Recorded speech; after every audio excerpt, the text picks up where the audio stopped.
Good evening, everyone. Welcome. She just told me to set it up for her. Welcome to this special event entitled Muslims and U.S. Politics. My name is Muhammad Khalil. I'm the director of the Muslim Studies program here at Michigan State. I'd like to, first of all, take a moment to thank our guest speaker, Dalia Mogahed, for being here, of course. Also, I'd like to thank, and I'll introduce her in a moment. Also, I'd like to thank the organizers. Aside from Muslim Studies, I have to thank and recognize James Madison College, especially Dean Sherman Garnett, who has been incredibly supportive, not just of this program, this event, but also Muslim Studies in general. Also want to thank our co-sponsors, the College of Arts and Letters, College of Social Science, the Honors College, and the Office for Inclusion and Intercultural Initiatives. Okay, so what we're going to do this evening is Dalia Mogahed, our special guest, will present. We'll then take a short break. During that time, we'll have note cards for you to write down questions.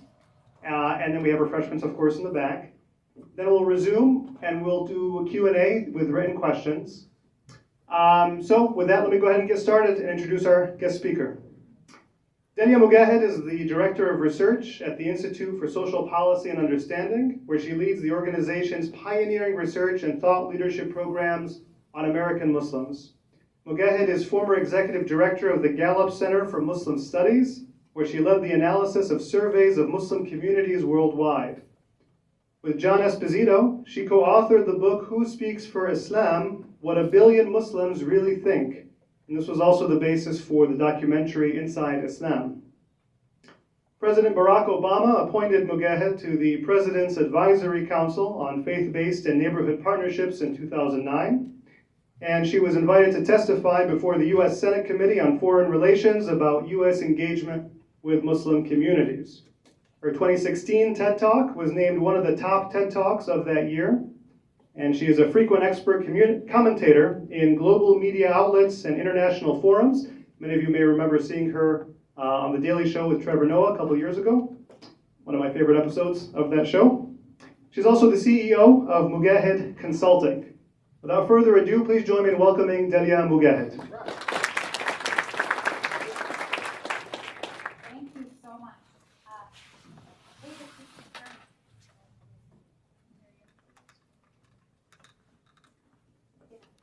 Maybe I have to.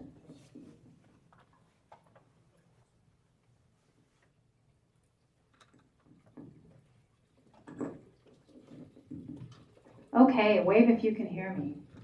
Okay, perfect.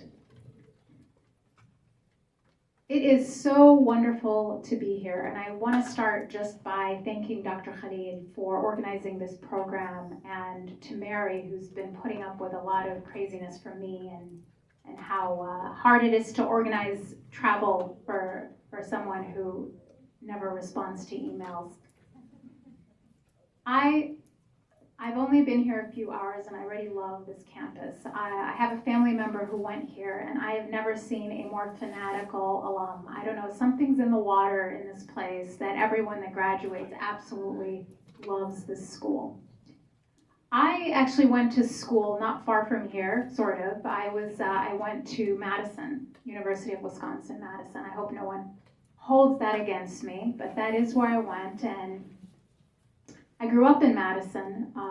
I was born in Cairo, so I was born in the Middle East, and I grew up in the Midwest. And in my sort of formative years, I remember when I was 15 years old, I attended Madison Public Schools, and I happened to stumble on a book in my school library. And it was really interesting to read the back and discover that there was this very prominent civil rights leader that shared my faith. I didn't know this existed. I didn't know there was a history of Islam in America when I was 15 years old. And so I read this book, and it completely changed my life. Of course, it was the Autobiography of Malcolm X. A man who has a connection to where we are right now. By reading this book, by discovering the life story and the transformation of Malcolm X, I discovered that my identities, I was a Muslim, I was of Egyptian origin, I was an American, that these things were not opposites. These things were not competing identities. They were one and the same. They were a part of each other. Malcolm X personifies this concept, this idea that my faith and my passion for social justice were in perfect harmony, that my faith had a role to play in the liberation movements of my country. This was a pivotal moment for me growing up. And it was actually by reading this book that I became even more interested in the study of my faith. It was after reading the Autobiography of Malcolm X that I approached the Quran, now as a teenager, to really reflect and challenge both the book and to challenge myself. I read, I reflected, I questioned, I doubted, and ultimately I believed. And so it was through this 2-year process, and after that I decided at the age of 17, Madison, Wisconsin, one of the most progressive cities, right, in the country, I decided to start practicing hijab, to wear my headscarf and to cover. And it was really interesting because I was known always as a feminist, as a young woman. I was very passionate about racial justice, gender justice. And so my friends were really surprised. And I remember one of them said, well, not to me, but about me. And it came back. She said, why is she oppressing herself? And I remember this really well because to me it was so counter the meaning that I assigned to my decision. To me it was a declaration of independence from what I felt was a impossible standard of beauty, an oppressive sort of pressure on women to conform to a certain standard that had been dictated by someone else. And so it was this difference of perception. We were both feminists. We both considered ourselves people who cared about gender justice, but had looked at these things in such different ways. So what brings me here? Well, I grew up, went to college, and got married and had my first child, and then about a year later, the horrific events of 9/11 that shocked our country and our world. And that was my second real pivotal moment of my life.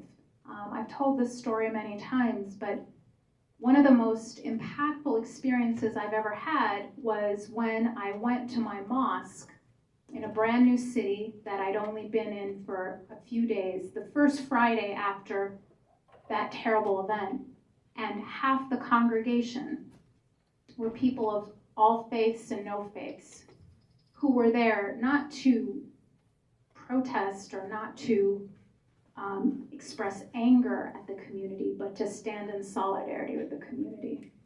And that act of incredible compassion and courage really erupted in me a desire to dedicate my work, my life, to building bridges. So I later joined Gallup, and I did research on Muslims. I co-authored a book called Who Speaks for Islam? What a Billion Muslims Really Think, which if you don't have time to read it, you can watch the movie, so it's very easy. And now I direct research at a think tank called ISPU, the Institute for Social Policy and Understanding.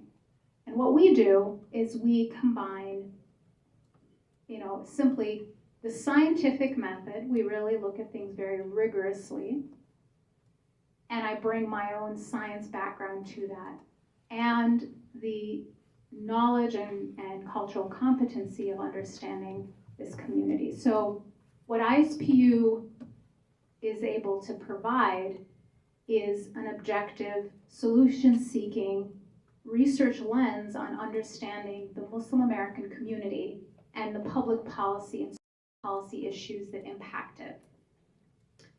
So what we've been doing for the past 3 years, we're going to do it again in next year, is we've been doing a national survey of American Muslims and American Jews, American Christians, people of no faith, and the general public. So we've been doing a survey of the major religious groups in America, and we've been asking everyone the same questions to really understand what ordinary people really think, to not allow a vocal fringe to speak for everybody.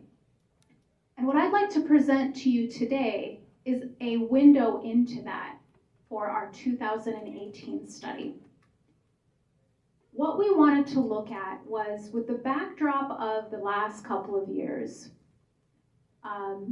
where we had everything from a so-called Muslim ban to people going, in the hundreds, sometimes in the thousands, to protest the ban in airports. What does our country look like in this juncture in our history? How do we measure what really matters to the future of our country and our ability to safeguard our democracy? So the 2018 Muslim poll, we called it Pride and Prejudice, and I think you'll understand why in a minute. Before I jump into what we discovered with this study, I'd like to just explain the methodology. First, our chief methodologist is a man by the name of David Dutwin. Dr. David Dutwin is the nation's leading authority on how to poll American Jews, and that's how we found him.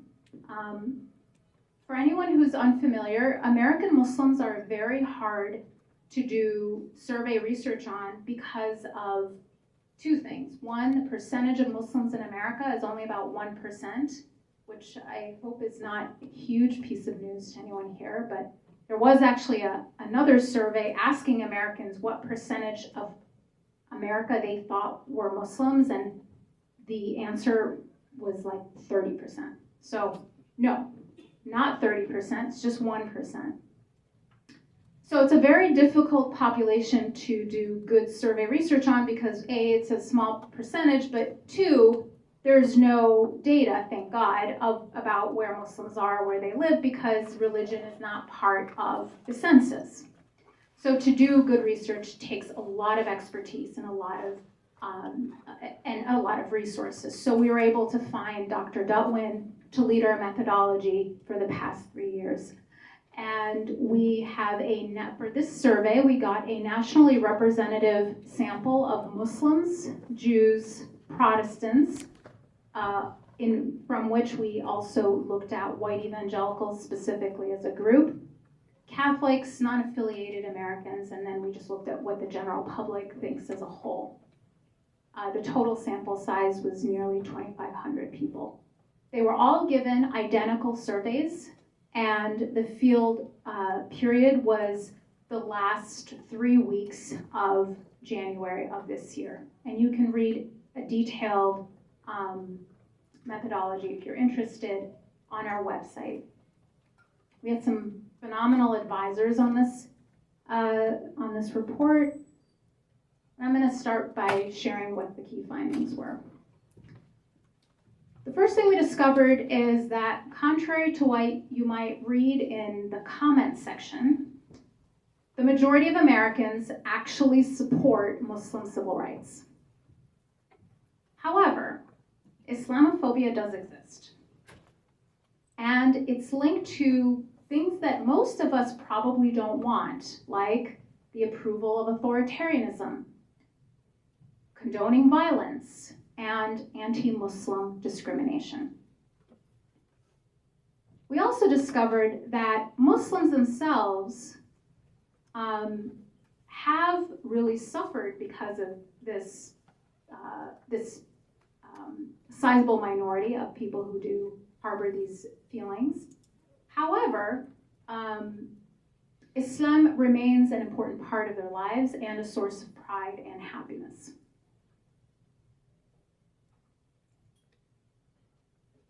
So let's start by just looking and digging into the results of this study. The majority of Americans support Muslim civil rights. So, most Americans want to live in a country where no one is targeted for their religious identity. Across the board, whether you're a Muslim, a Jew, white evangelical, have no religious affiliation, a strong majority of every group that we surveyed believes that no one should be targeted for their religious identity. Most Americans also believe that negative political rhetoric targeting Muslims is harmful to the United States, harmful to our country, not just harmful to Muslims. Majorities across the board, with the exception of white evangelicals, but even there, it is 45% who do hold this view. Most Americans also oppose the banning of the building of mosques. Now, there are quite a few folks in the room who might have experience with this, but in a lot of communities around the country, people who are trying to build a mosque are always coming up against a lot of resistance from some people, some very loud voices within their local communities. Those loud voices often claim that they are representing the majority, but they actually aren't. The majority oppose the idea of banning the building of mosques. Surveillance of mosques. You may have read about this happening around the country. Muslims and non-affiliated Americans are the most likely to oppose surveillance of U.S. mosques. Might not be that surprising.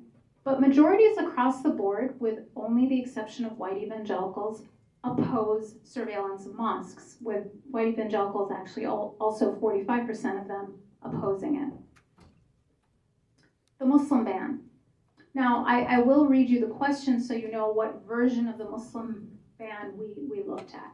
Would you strongly support, somewhat oppose, or strongly oppose a ban on visas to Muslims wanting to enter the United States? So what we tested is the proposal that then candidate Trump had sort of made a part of his platform.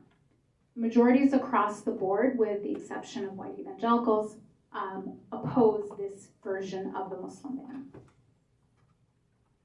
Most Americans also believe that Muslims, American Muslims, are committed to the well-being of America, with white evangelicals as the only exception. And most Americans believe Muslims are no more responsible for violence carried out by another Muslim, including the majority of white evangelicals. And this is a measure of what is called collective guilt. So the majority of Americans oppose collective guilt. And most Americans believe Muslims face discrimination because of their faith. What is interesting about all of this data is how similar Muslims are to the rest of America on issues that are pertaining to their own community. So you have 68% of Muslims who say that Muslims face a lot of discrimination, identical to the way that the Jewish community sees the problem, etc. And then you have non-affiliated Americans, in some cases, more supportive of the Muslim community than even some Muslims, and we'll talk a little bit more about that. So, first thing we found is that the majority of Americans do support Muslim civil rights. However, Islamophobia is real, and inasmuch as it does exist in the fringes, it is dangerous. It is bad for democracy. So let me show you why that is. In order to understand a phenomena, you have to measure it. You can't describe, you can't track something if you don't know how to measure it. So what we did is we created an Islamophobia index. And to create an index, you have to decide on what variables go into that index. What do you want to measure to create that index? So we came up with these 5 variables. Here they are. We looked at the level of endorsement for the following perceptions. Now, let me just be really clear. These perceptions are not things we are saying are true. We are simply measuring how much the public endorses these negative stereotypes about Muslims. The first 2 are anti-Muslim stereotypes regarding violence and misogyny. Third is the perceptions of Muslims as aggressive toward the United States. The fourth is the degree to which Muslims are dehumanized. And then finally, perceptions of collective guilt. Why did we choose these 5? They were not random. The reason we chose these 5 attitudes is because research shows that these attitudes have been shown to predict public support for discriminatory policies toward Muslims. So these attitudes matter because if you hold these attitudes, you're much more likely to support and condone discriminatory policies.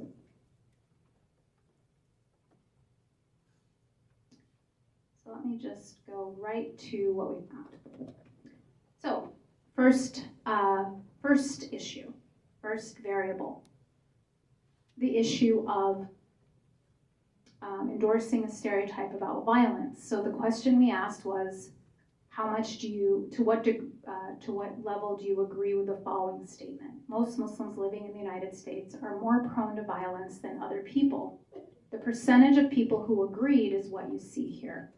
What you notice is that, across the board, with just the exception of white evangelicals, it's in the teens, so it's not everybody, it's not most people, but it does exist, and it is a sizable minority in some communities. But you do notice that some Muslims themselves mirror the false perception regarding Muslims and violence. And what are the facts regarding this perception? What are the actual facts? I just showed you the perception among a minority of Americans. What are the facts? Americans who are Muslim are actually more likely than the general public to condemn violence. So, for example, Muslims are the most likely major American faith community to reject military attacks on civilians.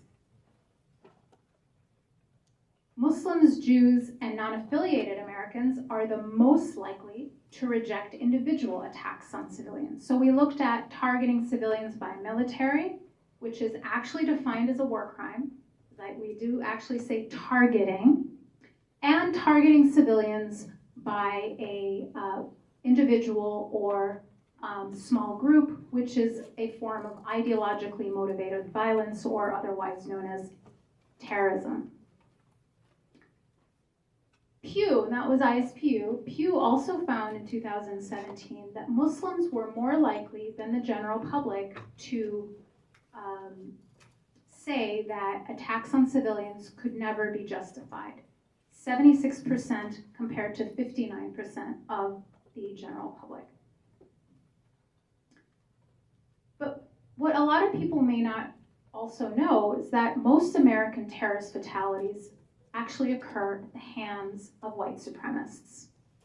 According to a study conducted by Professor Charles Kurzman and David Shasner, the majority of American fatalities at the hands of extremists are from right-wing terrorists, not extremists acting in the name of Islam.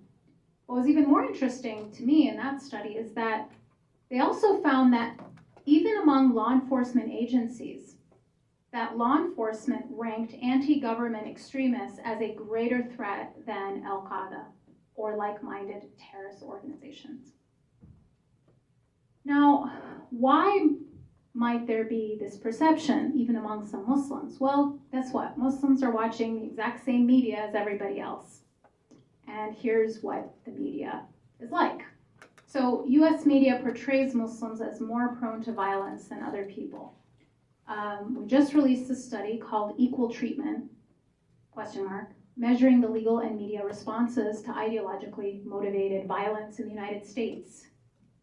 And what we found is this: someone perceived to be Muslim, accused of a terror plot, didn't carry it out, they were just accused, will receive 770% more media coverage than someone accused of a very similar plot in the name that was going to be carried out in the name of a different ideology. Another study conducted by Media Tenor found that the protagonists, i.e. individuals portrayed as representing a faith, when it came to Islam, they were most often, that protagonist role was most often filled by armed militants, whereas for other faiths, it was religious leaders. So, next negative stereotype that we looked at is Muslims is around misogyny, right? So the question was, most Muslims living in the United States discriminated against women, agree or disagree? Most people disagreed, but there was a percentage who did agree, and that's what you see here. This one, interestingly, Muslims were not endorsing this like they were the other one, the first one on violence, as often. And here's my theory why. When it comes to violence, you're going to rely a lot more on media coverage, because this isn't something that anyone has personal experience with. But when it comes to things like how people treat women, that's something anyone would have experience with in their normal lives. So this might be something that people are relying more on personal experience, whereas the other one is more a reliance on media. And here Muslims were the least likely, and men and women were actually equal in this regard, least likely to say that Muslims would discriminate against women. But what was so interesting here is it's the most salient stereotype among the public.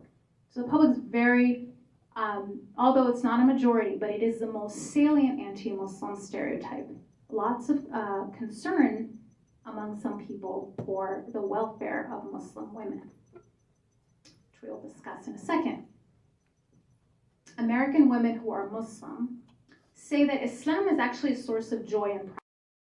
It's actually, it's almost the other side of social desirability, is there's a affirmation bias. So you do have both of those kind of working against each other.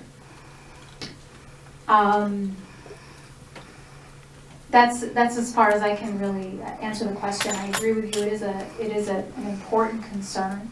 And we do what we can by the way we phrase questions, by the way we build rapport. The folks that call and ask the respondents, they ask them sort of easier questions to begin with, and you're trying to build rapport. Having done survey research for a very long time, even in places where it's not only socially undesirable to answer questions in a certain way, but sometimes even dangerous. So I've done research, survey research all over the world, including in, under authoritarian governments. And I am always surprised by how honest people tend to be, even when we ask them about things like how much corruption they think exists in the government, in their own government. And people are very, in many cases, very forthcoming and say that, yeah, there's a lot of corruption. In fact, perceptions in these countries almost align really well with, Transparency International's ratings of these countries. So I think we overestimate how much people are going to lie to survey researchers. People are actually a lot more honest than you might think, even when it's not easy to be honest, even when it could even be dangerous to them. Thank you. A couple of questions about whether this study has been published and where people can find it. Yeah, it has been published. It was published in May of this year, and you can find the entire report and all kinds of information and videos and graphs, everything you could ever want to know on our website, ispu.org/poll, P-O-L-L. Okay, next one says, thank you for coming. Did your research explore differences in American attitudes toward hijab, hair covering, versus niqab, face covering? As an instructor at MSU, I have greater difficulty connecting with students when I cannot see their face. Any suggestions for coping with this? Okay, well, first, we have not asked that question, so unfortunately I can't answer the question. We've never asked about perceptions of hijab versus niqab, or even perceptions of people's opinion of hijab. So how can you deal with the issue of someone you can't see their face? Well, I can relate to that. I mean, I just recently did a webinar, and I was sitting in my kitchen speaking to a computer. I couldn't see anybody, right? And it was hard, right? It was really hard. I prefer to have eye contact and be able to relate to people. But I do webinars all the time, and I just, I have to speak basically to myself in my kitchen, looking at a camera. So while I understand, of course, that it is easier to relate to people if you can see their face, I think the way to, cope with it is kind of the way that I have to cope with the same thing, which is I kind of just teach. I teach even though I'm looking at a computer camera, and get through it. But it's just an important thing to kind of practice, because it's important for folks to feel like they can get an education and practice their faith the way they see fit. And so that is so important that I think it's important for us to try to make that extra effort to be able to relay our information even when it's not totally comfortable for us. Thank you. What should the news media do to ensure that their coverage of Islam and Muslim Americans is fair? Okay, so great question. And incidentally, we are coming out with a toolkit for media professionals. So if you are media professionals or no one, stay tuned. It's going to be ispu.org/journalists. It hasn't come out. It'll come out in a week. But this is, we've created an entire handbook and tons of different recommendations. So I really encourage you to take a look at that. But just like briefly, some of the things that we've asked, encouraged media professionals to do, and we've actually trained media professionals on these things. Number one, do relate to a news story the way, if it involves Muslims, the way you would relate to the same news story if it involved someone else that isn't Muslim. So here's what I mean. If you're covering, a tragic case of domestic violence, and it involves, people of whatever background, you're going to probably call it domestic violence, and you're going to cite statistics to show how prevalent it is in our country, how tragic that is, what should we do about it as a society, that it's a real problem. Domestic violence is a huge issue in America. Now, same story, but involving a Muslim family. Do the same thing. Don't call it an honor crime. Don't start to look for reasons why in the Quran. They are Americans, and guess what? They're human. They're guilty of that terrible thing called being human. Therefore, problems that exist in the world will also affect every community. In fact, we've done research on it. Muslims have domestic violence in their community. It's a fact, but no more and no less than any other faith community. So let's just cover these stories in an objective way. Let's strip away these culturally loaded, terms from reporting. Let's call things by their objective names. Domestic violence is domestic violence is domestic violence, no matter who's doing it. So be very careful not to frame stories as Muslim pathology when what's happening is actually just what happens in a lot of places in America, tragically. Let's frame things objectively. Another thing that I would say to, that's when, covering things that have to do with Muslim women, is make sure that when you're getting quotations from folks who claim to represent the community, that their perspective actually lines up with what the majority of that community believes. So I find this problem of finding people who are expressing a view that is totally different from what the vast majority of that community believes, but then allowing them to speak for that community. And I think that that's a really important job for a journalist who wants to inform the public to make sure that the spokespeople that they're quoting are actually representative of the communities they claim to represent. That's number two. And then the third one, and this is just, I mean, there's many, many more, but I'll just kind of end with this one, you know, do dig deeper when you get quotations, even from officials, right? So the news should not be the parrot of law enforcement. They should actually investigate. They should ask tough questions. They should inform the public, not be, you know, amplifiers for what one official says. Absolutely quote law enforcement, but also ask them, you know, questions to understand why within 2 hours of a crime do they already know that one plaintiff is mentally ill, even though they've never seen any mental health, you know, background on them, and another one is a terrorist. Both you cannot assess in an hour after a crime. You can't. You can't assess mental health. You can't assess motives of a crime. All you know is the alleged perpetrator's identity, and that does not tell you enough about why they did it or what may have caused it. So for journalists to be a little bit more critical in their reporting rather than simply parroting whatever they hear and saying, well, we have to use this language because that's what law enforcement said. Does your research examine the growing Muslim presence in politics? For instance, we have Muslims in Congress. Abdul running for governor. In fact, just here, I see Hassan Sardar, who's running for Lansing City Council, or school board, excuse me, school board. Does your research examine? So that's phenomenal, and we're really congratulate, especially Michigan, for being at the forefront of that. Yeah, right. First Muslim woman in Congress, one of two, and the other one's in Minnesota, right? So, hey, yay Midwest. We haven't actually tracked the number of Muslims running for elected positions, but there are other people who are tracking that.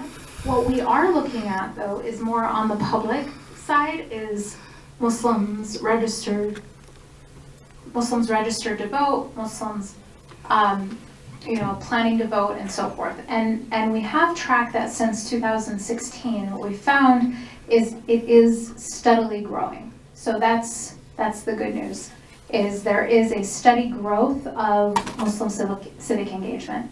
The bad news is that it's still lower than other faith communities. But it is growing, and if it keeps growing at the same rate as it has been, Muslims will have caught up by 2020. So. I have a few questions here about white evangelical Christians. For instance, how can the political climate be so driven by a vocal minority, white evangelical Christians, and then also, to what extent do their Islamophobic attitudes influence legislation, given that many legislations come from backgrounds that are white evangelical, Protestant, etc.? Well, so how is the political climate being driven by a vocal minority? It's not only white evangelicals, although they are a strong voice in the base of Trump's base. They are a strong voice. I think that's an entire political science question that maybe others are better at explaining. How does a vocal minority drive the political discourse of our country? I think that what I've seen and noticed and believe is that we're not outnumbered, we're out-organized. And I think that's how a vocal minority gets to drive political discourse, is that the political wave that brought President Trump into power wasn't the majority, and we know that, right? He lost the popular vote, but it was a very well organized, minority of people who were able to mobilize their voters. So I think that the lesson there is that it's not about how many, but how well, you know, you organize and how well you get the vote out. And I think that everyone needs to keep that in mind for what's about to happen in November and then again in 2020. Important here also to stress what you had stressed, which is that there's also, of course, diversity among white evangelicals. How were the religions used in the study chosen? How were the demographics chosen? And by the way, I'd like to ask maybe if we could do another round of collecting questions. Maybe Brian, go through and collect some more questions, that'd be great. So the demographics that we used in this survey really are pretty much just standard demographics that survey researchers use around you know, age, religious background, race, education, and so forth. The religious groups that were chosen, mostly it was about numbers, I mean the size of that faith group. So why don't we have Sikh Americans or Hindu Americans? Just because the percentage of these groups in the general public is too small to break out that group and look at it. So we just looked at religious communities who were large enough in the general public to be able to study. The only exception where we did an oversample, of course, of Muslim Americans, so we had to do that. That was our whole point of the study. And then we also chose to do an oversample of Jewish Americans, who would not be a group that we would be able to easily study if we just looked at the general public. So we do an oversample of Muslim Americans, Jewish Americans, because they're a group that has so much in common with American Muslims in terms of at least their size and other things. And then we looked at the general public, and whatever group we were able to isolate from that, we were able to study. Thank you. So this will be the last round of questions with the written questions. I still have some more questions here. Are you optimistic about the future? Where are we headed? I'm terrible at predicting the future. I thought Hillary Clinton was going to win the election, so what do I know? I have to be optimistic. I'm a perpetual optimist, but I'm very cautiously optimistic. And the reason I maintain some level of optimism is because of things like, you know, Abdul Said and Rashida's win and Ilhan's win and wins and Alexander. I mean, there's so many of these surprises all over the country where I feel like young people and people of color and you know, folks that don't normally get a voice, that don't normally mobilize, are coming out and are taking part in our democracy, and I think that's a great thing. So it's those kinds of things that keep me hopeful. And I also believe in America's capacity to change. I mean, I once looked at this Gallup, where I used to work, collects data. You know, they were one of the earliest polling companies in America. They started in like the 1930s. And so they have very old data on public perception, like including on something like interracial marriage. When they started measuring public perception of interracial marriage, it was only like 6% of the public approved of interracial marriage. And that was like back in the 40s, 6%. Today, that percentage is like 98%. And, you know, people can change. Like, we change. We are able to change. And so I do believe in our society's capacity to change and grow, and that's what I'm banking on. I guess this question can be taken more than one way, but it says, how does American culture affect Muslims immigrating to the U.S. when it comes to public policy?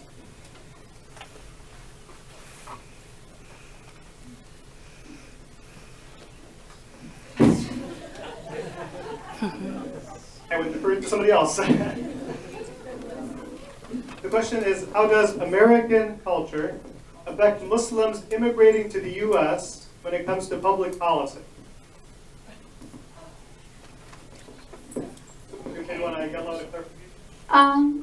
Let me take a stab at what I think it means.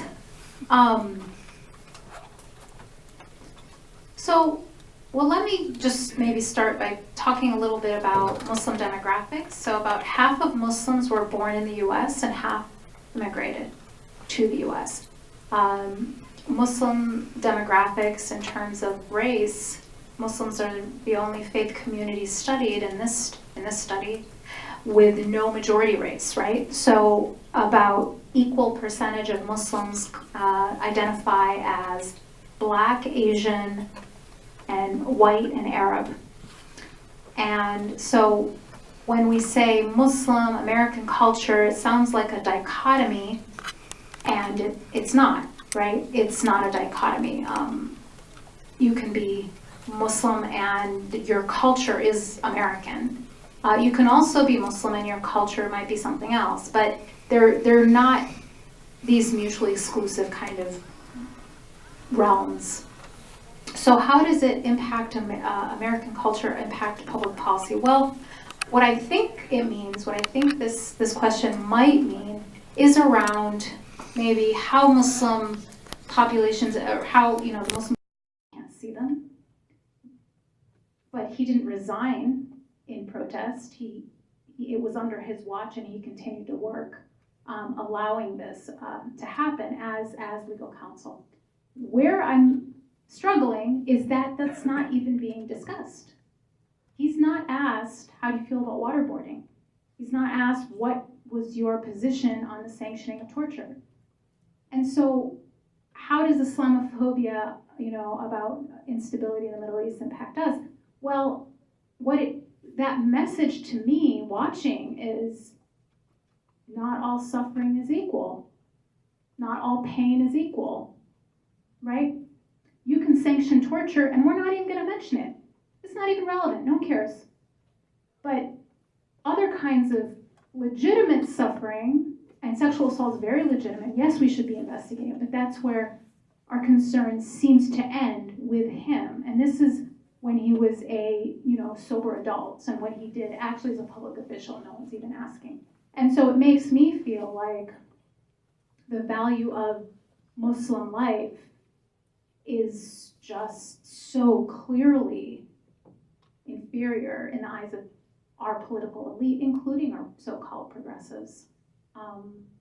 So no, I don't think that we'll ever get rid of American Islamophobia against Americans who are Muslim unless we challenge this dehumanization of people who don't look like us, that we feel, many of us just don't even think about how we treat them overseas. It spills over. It informs how we see Americans who are Muslim. So the two are very related, they're very interconnected. Okay, this will be the last question. And there are other questions, unfortunately, I couldn't get to them. Can you speak a little more on how we talk about issues of gender justice and violence against Muslim women in the Muslim majority country context? What are the ethics of critique? How can we ascertain that the critique does not get co-opted for other neo-colonial purposes? That's a great question. And I think that the way we do that is by the framing of the way we talk about it. And we talk about it in the frame of gender justice. We talk about it in the frame of human rights. We talk about it in the frame of women being against the abuse of women, period, rather than framing it as a pathology of Muslims. Because empirically it's not unique to any one community. It's not unique to any one part of the world. You have these problems of gender violence all over the world.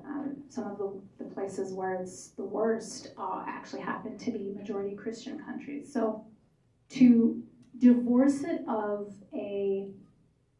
essentializing this problem to the religion or culture of that country, and to talk about it in universal terms.